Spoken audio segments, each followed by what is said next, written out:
Imagine channeling the voice of otherworldly beings of great wisdom and spiritual insight. This is Robert Manni, host of Guys TV, and this week my return guest is Paul Selig. We're going to talk about the new book, Resurrection. It all starts right here, right now on Guys TV. You can also catch me on KCAA Radio here in Southern California and Guys Radio, my worldwide podcast. Guys TV, Guys Radio, thanks for your support. Okay, Guys Radio, it's my favorite portion of the show when we have an interview with a very special guest. And my guest today is going to talk about channeling, about resurrection of the self, and lots more. Paul Selig is back on Guys Radio. I think he's been my most frequent guest because every time he comes out with a new book, he's been kind enough to come on the show and we discuss it and get the word out there. So let me tell you a little bit about the new book and then about Paul. Resurrection just came out. It's the first book of a new series of the Manifestation trilogy from Paul Selig. He channels the voices of the guides, otherworldly beings, great wisdom, tremendous spiritual insight, in case you're not familiar with Paul or his work.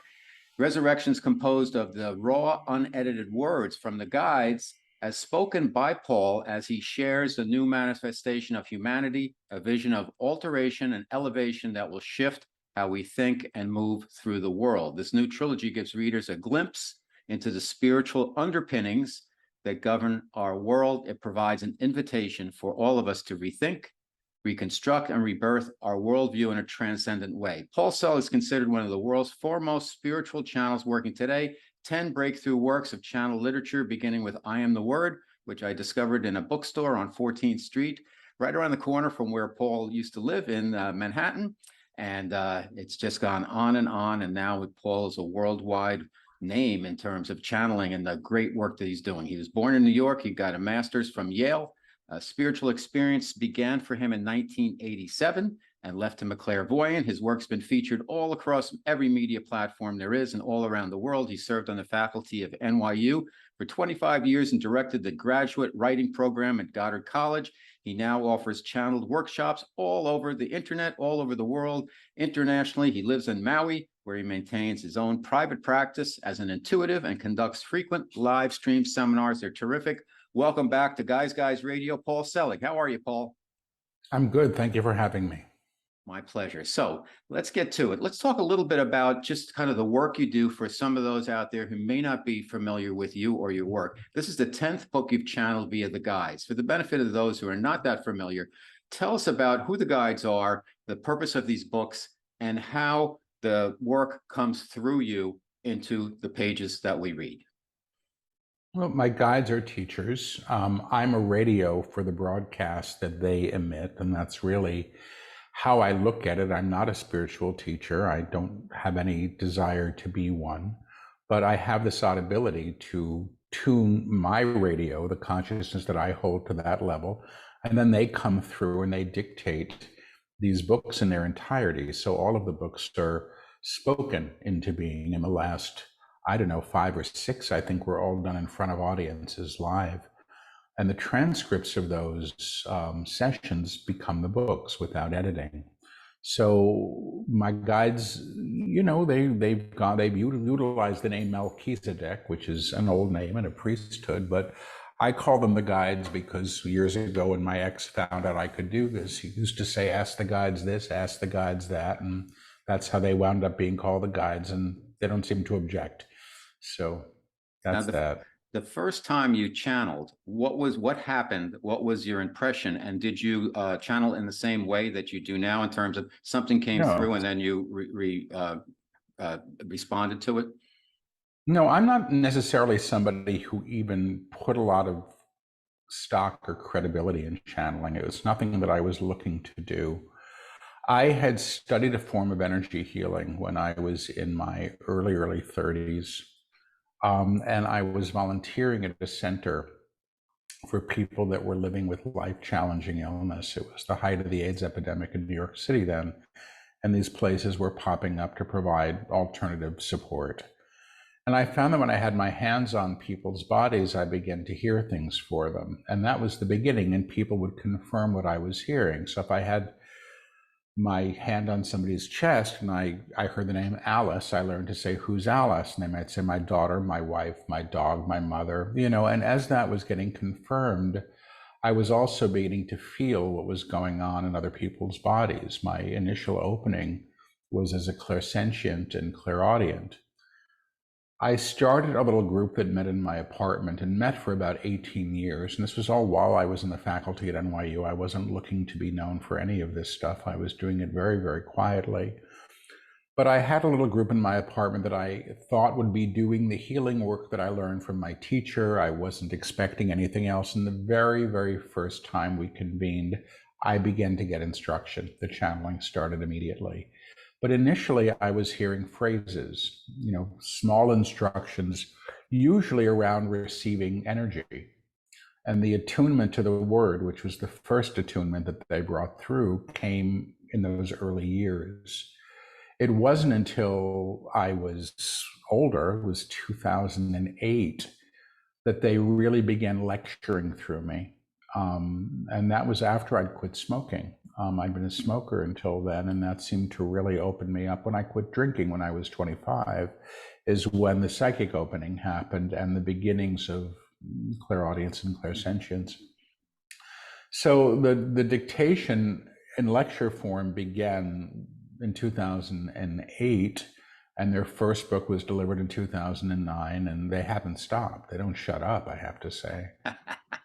It's absolutely amazing. And the 10th book is terrific. It's called Resurrection. What makes this book, in your opinion, since you've channeled 9 books previous to this, and this is a new trilogy that's beginning, what was your sense of this as being different? Where are we going with this book? Well, it's called the Manifestation Trilogy, and they're talking about manifestation, perhaps not in the way that some people might wish. A lot of people think about manifestation in terms of getting stuff, but they're really talking about how a world is made new through consciousness, how a new world or a higher level of vibrational accord is brought into manifestation through consciousness, and how we are the conduits for that through our own alignment to our true nature, what they call the divine self. So they've already finished, they just finished 2 weeks ago, the dictation on the 11th book. So I'm still swimming in that because, it's just so much to take in. But, all of the books in many ways are primers in realizing who and what we truly are beyond the idea of who we are that we've inherited, which the guides call the small self or the personality structure. We all have a personality. There's nothing wrong with it. Small self isn't a bad thing, but they say the personality self knows itself through history and through the lens of history, and it's a history that's been learned through a belief in separation, that we're separate from each other and our source, and they're supporting us in transcending that or moving beyond that to a higher level of realization, which is, they say, knowing who and what we truly are, so that we can claim into manifestation the divine as form, because they say all things are of God, we just deny it. It seems like I just was accredited in Ho'oponopono, which you might be familiar with being out there in Hawaii, and it's really helped me take me to my own unfoldment to another level on that. Those phrases, "I love you," "I'm sorry," "Please forgive me," "Thank you," and the concept behind it of we operate from data, from memory, and all that data gets in the way of the divinity that is really us. And it seems like there's some consistencies between what the guides are saying and Ho'oponopono. And the challenge, it seems like, for us collectively and individually seems to be, how do we clear ourselves, clean ourselves, and clean everything around us so we can allow spirit to live through us? Not living. That's the 11th book. That's the book they just dictated. That's exactly what they're talking about. They're talking about history and memory, and that memory, which is faulty, because all of our memories are born through a lens of separation, which they say is faulty. It's not true. Memory itself needs to be reknown, and that doesn't mean you're pretending things didn't happen. It's not spiritual bypassing. It's reseeing and reknowing source, where source has been denied. And they talk about history in the same way. And this is personal history and collective history. We don't really have the convenience anymore of choosing what we want to decide was so, I think. And they say, history has been claimed by the victor. And all things that we've been taught are born again through this lens of separation. So they're not excusing anything. They're showing us, I believe, how to be realized in a higher level where those ideas aren't interfering with our awareness of what is always true. The guides say what is true is always true. They say what you bless blesses you in return, and what you damn damns you back. And who you put in darkness and what you put in darkness calls you to the darkness. It's real simple stuff if you think about it. So I know the phrases of Ho'oponopono. I don't know the whole teaching of it. Even though I do live in Maui now, and I suppose I should read it, but I never read anybody.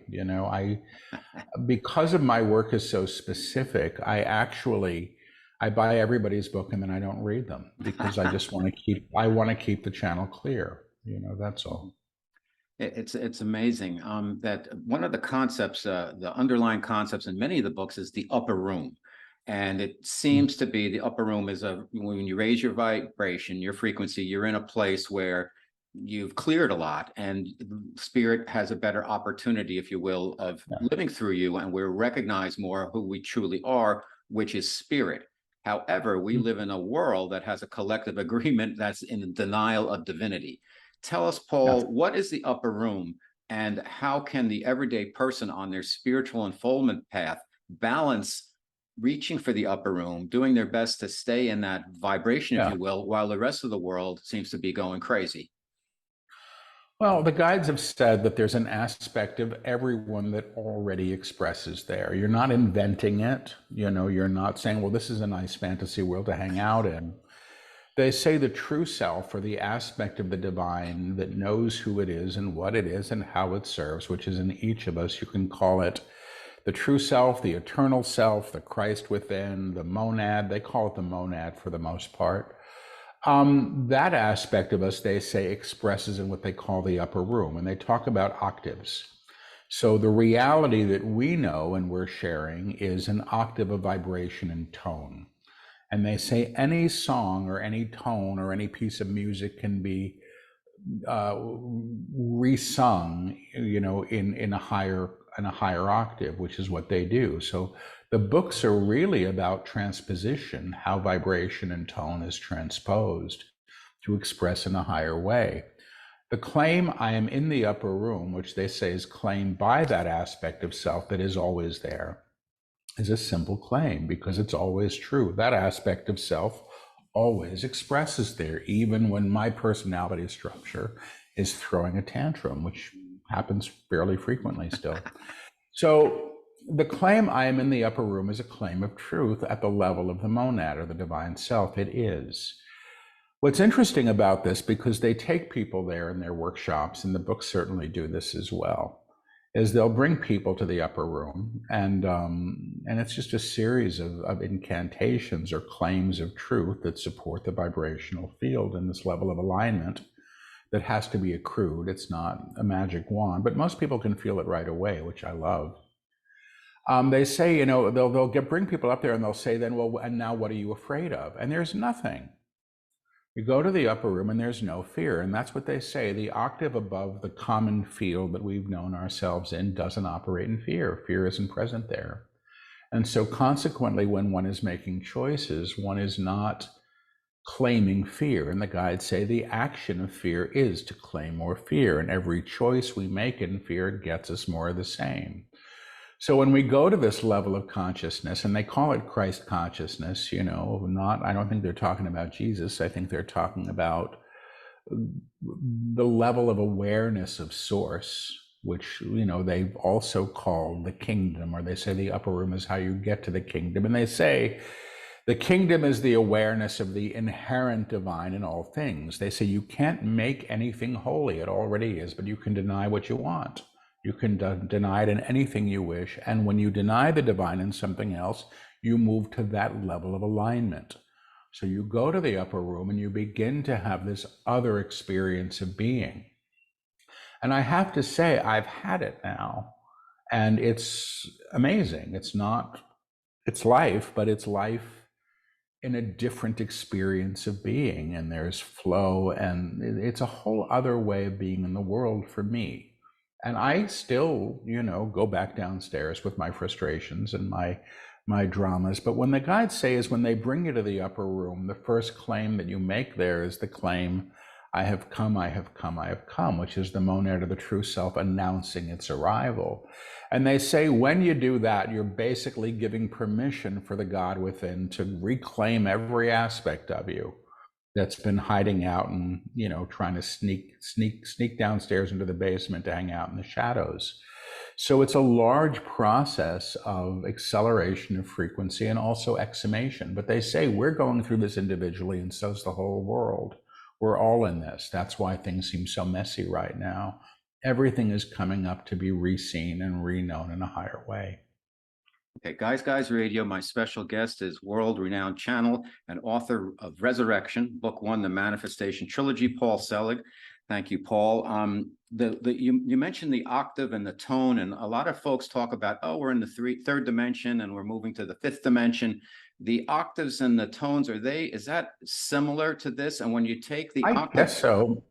My guides have never talked about the fifth dimension. They don't use, there's a zeitgeist in spiritual communities, and there's jargon. People sometimes say, tell me what my soul contracts are. And it's like, they don't talk about soul contracts. They talk about things that we agree to, which is probably the same thing. The upper room may be what other people are calling 5D. But I think that they've been cautious in some ways about how they use language, because things become somehow appropriated into pop culture and then lose their meaning and their true meaning. And I've seen this because I've been around this kind of work for, over 30 years now. And,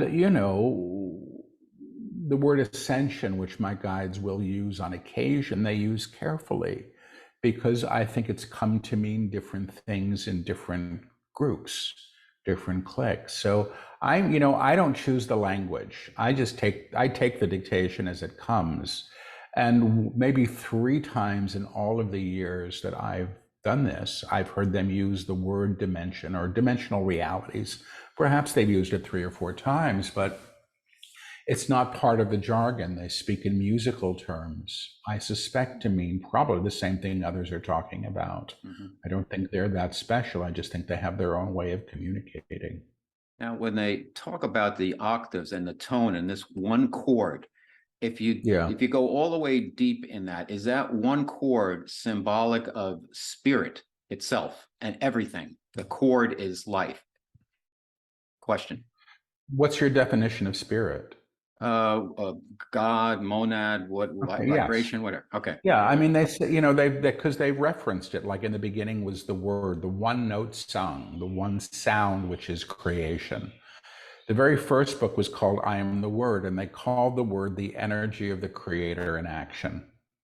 And that's where they began this teaching. And the teachings, as they've continued, have all been about the rearticulation and manifestation of what they call the word or the monad or the divine self into form. That's really this teaching. So yes, I think that is God. The one note sung is God. All things, they say everything that we see and can imagine is of that one sound or one tone, but is known in varying levels of density or vibrational accord. They've been saying for years, high, low, and in between, and that's our reality. There's high vibration, low vibration, in between. And but that's this octave, and they say there are infinite octaves, there are infinite levels of consciousness. They say the upper room is the highest one we can align to while maintaining a form, mm-hmm. while claiming a body. And then there's beyond that. Now, you mentioned that when you're in the upper room, and it sounds like when you're kind of slipping out of the upper room. For our audience, those who have been attuned and maybe those who have not been attuned and who have not had been exposed to some of the affirmations. I know who I am in truth. I know what I Yeah. am in truth. I know how I serve in truth. I have come, I've come, I've come. And the others, Uh-huh. I am holy, that which was introduced in this book, Resurrection.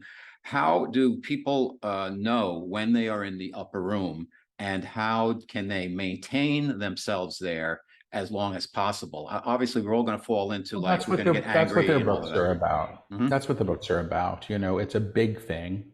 I don't think it's like you take the pill and you're there. I think you might take some pill or some kind of concoction and be there for a little while, but then you come back and you have to integrate what you've learned.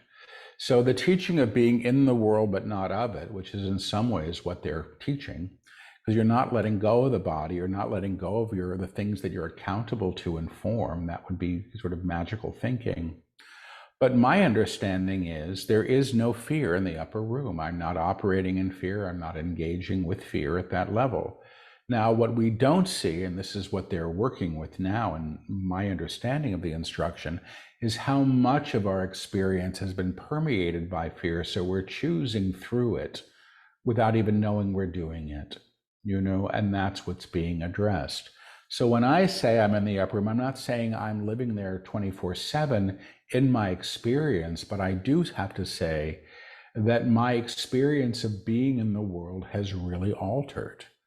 You know, the guide said to me the other day in front of a lot of people, you know, and it was a public live stream, and they said to me, you know, we bring you what you ask for and then you say no still. And it's true. I've been known to do that. I began to understand this kind of fluidity of my experience, which was I go, boy, I think I should go get that mole looked at. I should make an appointment with a dermatologist. And the next day the phone rings and it's the dermatologist's office saying, hi, we have your card on file. We think you should, you know. And it was like a year ago that I mailed a card in, you know. So it's kind of like this idea, which was a new concept for me, that our needs might be met in grace and not through struggle, you know, which is a whole other thing, because you're moving in the upper room to the source of supply, which is you're not kind of agreeing to lack in the old ways that we're taught to. And so I have a lot to learn here, but I got to say I'm wary of people that think that this is all a quick fix. It's new age bull, you know. When it is, because I don't know that it's a quick fix. I think the experience of being in a higher way is available to all of us. And I have to say, when I was first coming into my own spiritual life in my mid-20s is when it was. And I was teaching in those days. I was working, doing a program that lived in the New York City public schools. And I used to have to take the subway. I was so poor in those days. It was ridiculous. Take the subway to the South Bronx, which in those days, I haven't been there in a long time, was a real wasteland. But I met these people that were teaching in these schools, and they were the most of all people I've ever met. I was floored by them. They were humble, they were aware, they knew what they were doing, and they were there in service of these kids who they loved. I saw that. I was shocked at how, I mean, I became a teacher in a lot of ways after that experience of seeing what it really meant to teach. And these are people that wouldn't know what a chakra was if you asked them, nor would they care, you know. So I don't think the jargon of spirituality, and even like the claim, the upper room, is useful unless it's experiential. And I think you can have the experience of these things if you want them, because they exist. You know, the books that the guides dictate are a way. When I was in my early 30s, and I was studying with a woman who's no longer with us, not somebody we know in common, somebody I knew when I was quite young. And I did a workshop with her, and she said, okay, I'm going to give you a little prayer and it's going to work, and write it down and be very careful about how you write it, because you're going to get it. And I'm like, oh. But I at that time in my life, I was so confounded and aware that there was more. I've been given just enough proof that there was something huge that I didn't understand. Like I knew there was something you could call God in a way that maybe I've never quite known to that level since, but it was powerful. And I said, I don't remember exactly what I wrote down, but I basically said, I want to go all the way with this. And in retrospect, I should have asked for a life partner and an apartment. I said, I want to go all the way with this. And sometimes I think that that's what the books are. The books are a way for people to do that. People who are asking, as I was, as a very young man with a heart that wanted to know God, for lack of a better word. So, I think it's all got to be experiential. And if it's not, it's an interesting pastime. That's my thinking. A couple of other things that have come out of the books as I've gone through them is that I think are important and help articulate these for me, Paul.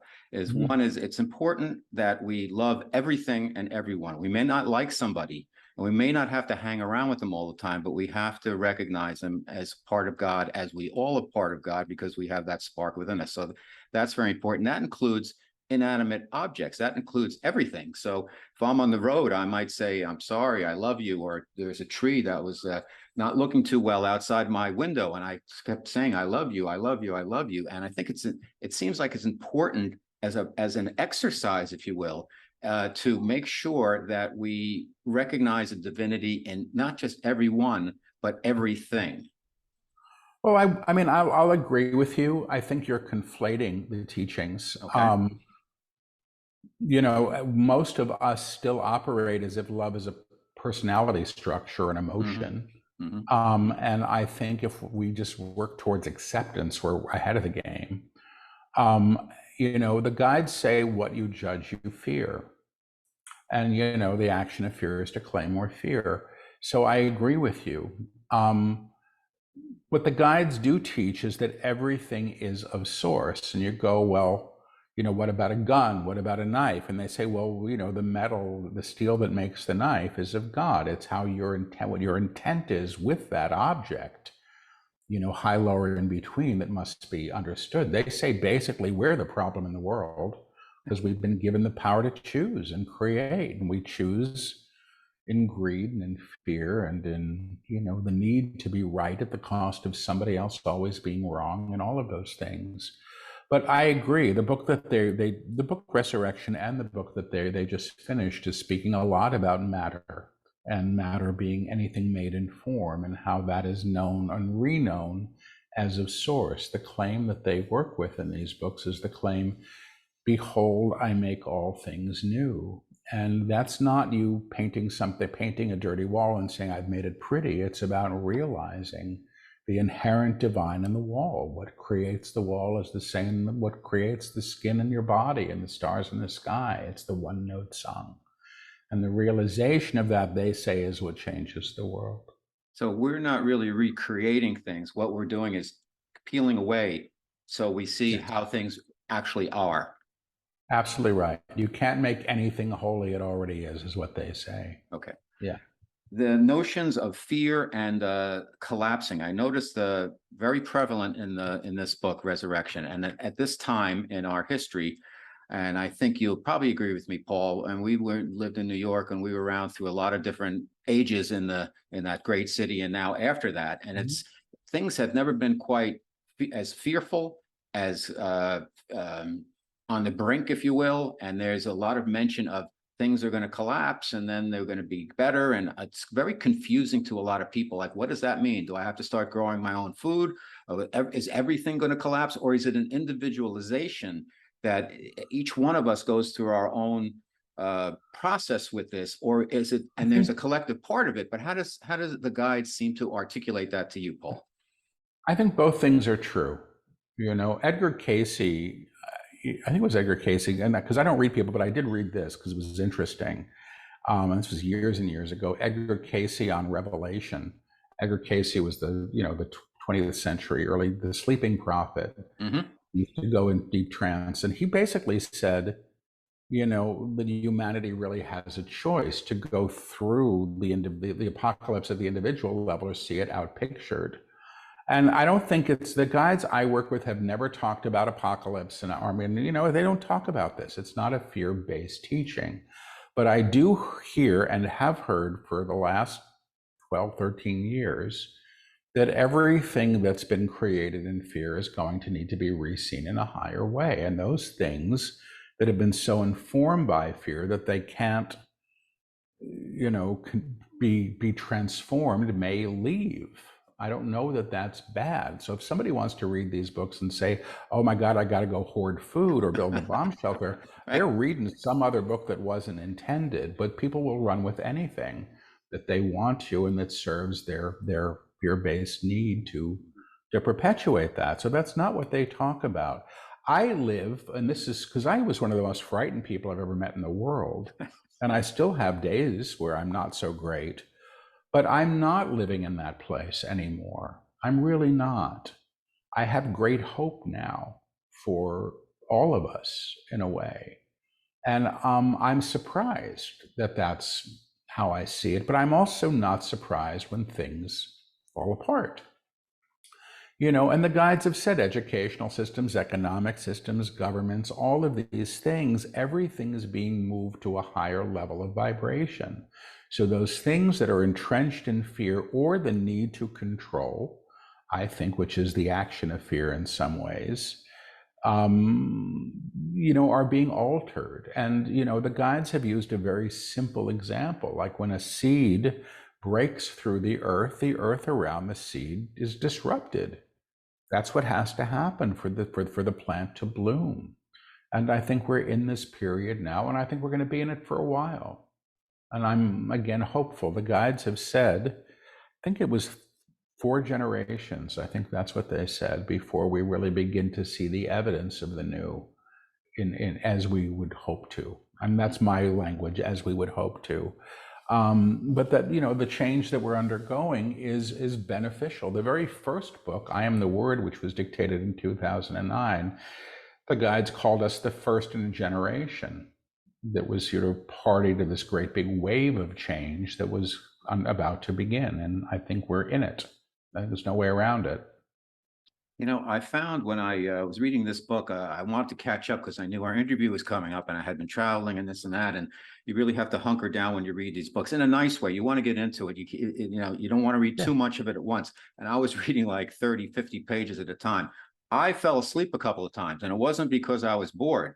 I found I went into deep, deep sleep, and I felt it was part of a process that I had to spiritually, if you will, as well as physically integrate the messaging into my being. Have you heard this before, or have you experienced that, Paul? I've heard it countless times. The books are energetic transmissions that work directly on the reader. The words on the page provide a context. The real book is the energy, and the guides, they say, are working with the readers as they're experiencing the book. And they're operating outside of time and space. It doesn't matter to them when we're doing this. But yeah, I've heard people say I can read 3 paragraphs and I fall asleep. I've heard so many people say I was listening to the audiobook on my way to work and I had to pull over because I was getting so, woozy from it. So it's a strong vibration. I like that. I like the fact the guides said in the very first book, they said this is a book that's one experiences more so than reads. And then when the first reviews of the book started coming in, and nobody knew who I was back in 2010, I was this college teacher that, wasn't part of this culture at all, the spiritual culture. And people started leaving reviews saying, I'm reading this book and my body is vibrating. I'm reading this book and I'm seeing auras. And people have been opening up with this stuff, from the beginning. I have to trust that that's still the case. The guides indicate in the book that if the reader needs some assistance going along the way after reading the book, that they can kind of reach out. That's true, and if that's the case, what's the best way to kind of reach out to them if you need clarification of something, or just want to be pointed in the right direction, or just get a blessing? I think they can ask themselves in a higher way. Ask the guides. Don't ask me. I'm not the guide, Well, people do, and I have people that say, I had a dream you showed up in my room and you were saying that.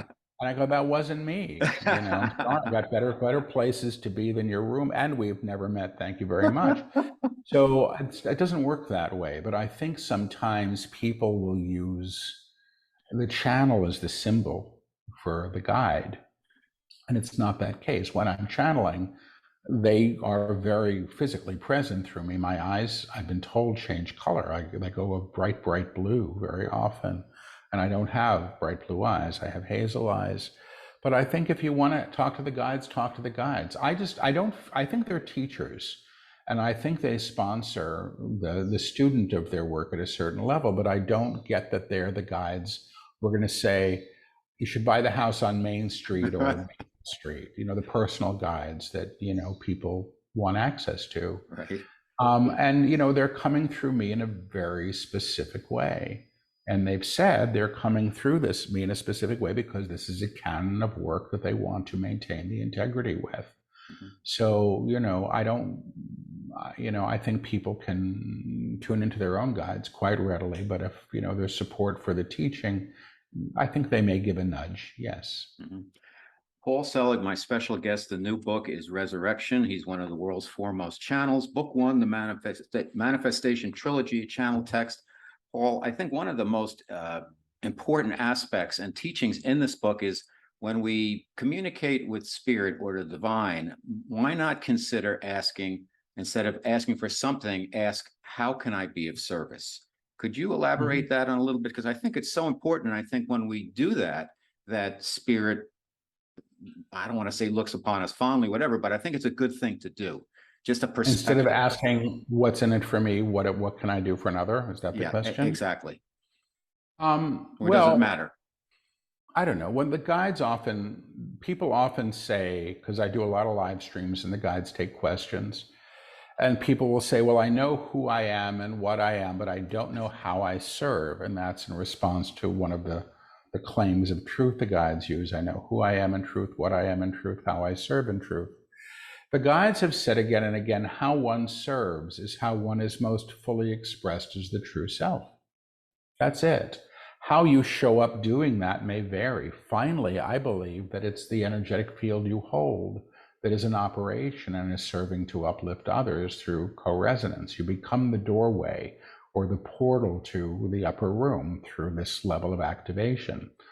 But, people say, well, what am I supposed to do? Go feed somebody, is what they say. If you have extra, give it to somebody else. Stop.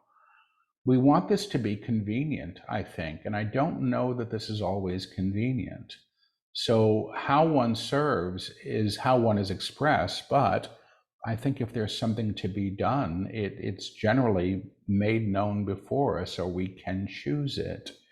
So there's nothing wrong, I feel, with getting one's needs met. I think we're here and we have the right to be, and I think that if we start realizing source, it gets easier because we're not looking at the job as the source of our income or the spouse as the source of the emotional security. We're looking at something beyond that. But I'm an old-time 12-stepper, and I used to have a therapist years ago, Hurricane Harriet. I loved her. She was a tough old broad. She knows she's on the other side. She knows I talk about her because she's come through a bunch of mediums saying, who's this woman who says she used to be your therapist? That's Harriet. And I hear she gets a kick when I talk about her. But once she said to me, Paul, do something nice do something good for somebody else every day and don't tell anybody about it. It was terrific. Well, it was terrific. It was wise advice. Well, you're doing terrific work for everybody all the time. So thank you so much. And the guides, I'm wondering if the guides have any message for our listeners that we can share. I'll go in. I was with clients all morning, so my brain's a little fried. We'll see. One thing to say. They're saying one thing to stay. Stop deciding what should be based on old evidence. Allow the future to unfold. Allow the future to unfold. Claim the highest role. Claim the highest for all. Step into the new. Step into the new, and don't demand it be what it was, and don't demand it be what it was. The new seeks to be born.